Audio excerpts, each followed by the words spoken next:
the suicides have sort of like made me realize that, you know, my experience of coming out is not the experience of most kids.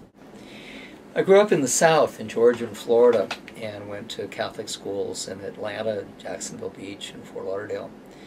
And I grew up at a time where there really wasn't even a language for the kind of things that I was beginning to feel toward my classmates and friends.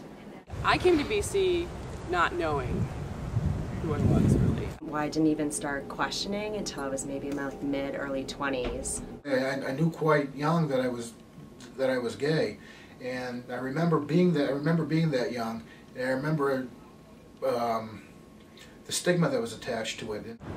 My experience coming out of the closet was slow.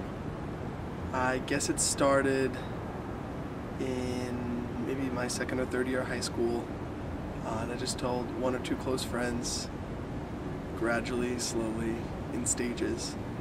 I was attracted to women before then, but it's just that I had never, there wasn't any language or context for me to even, understand what that was. I'm gay and I'm Catholic. Can I be both?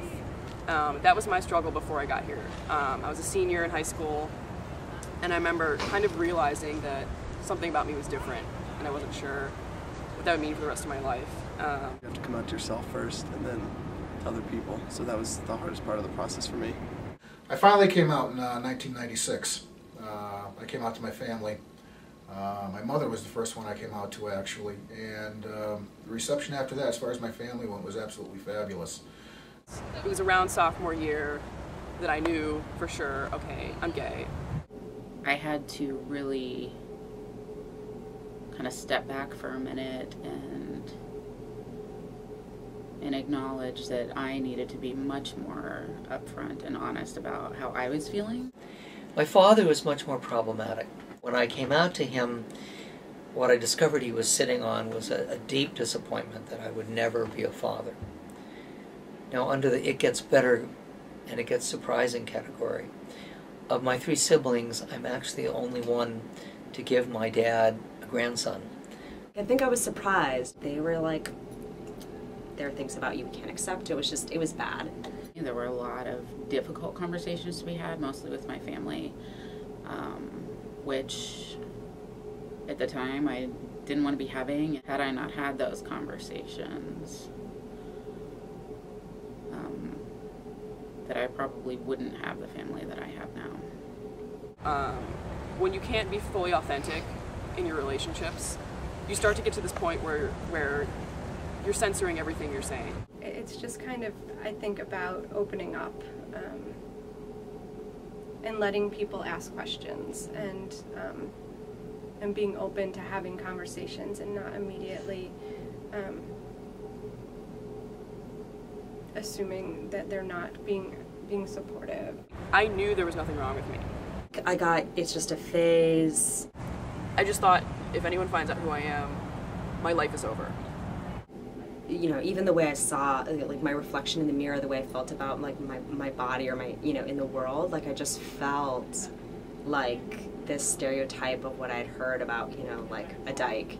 And it made me really concerned with the way that this society approaches LGBTQ people. All they do is encompass hate, and I feel like they live in such negativity that it can't be worthwhile. We need to find a way to take better care of each other. Remember that God made you the way you are, and He loves every hair on your head. It's interesting to look back and see the history of the LGBTQ community here at Boston College and to see how much more support has been garnered by students, administrators, for these students who come to this university and are looking for a community that is loving and accepting. Here at Boston College, I think that our progress has been slow. I think it's been steady, but we're far from where we need to be. When something like this happens, that most people won't stand for it and that people are always there to support even people that you don't think will be. But the bottom line is you don't have to take it. You shouldn't have to take it. If you're being bullied or being harassed, please report it. Here at the Boston College Police Department, we take that very seriously. If you're not out and you're worried about being outed, That's not a problem because I can deal with that, because we can deal with it discreetly. I think it's important to remember that not only are you loved, but you need to love yourself. There's no rush. Take your time, don't feel pressured. It's your life. Do whatever you need to do at your own pace to make yourself feel comfortable. Take care of yourself. You are your best possession. No matter who you are or who you love, I mean, you're a special person. You deserve to be loved, and you deserve to love yourself as well.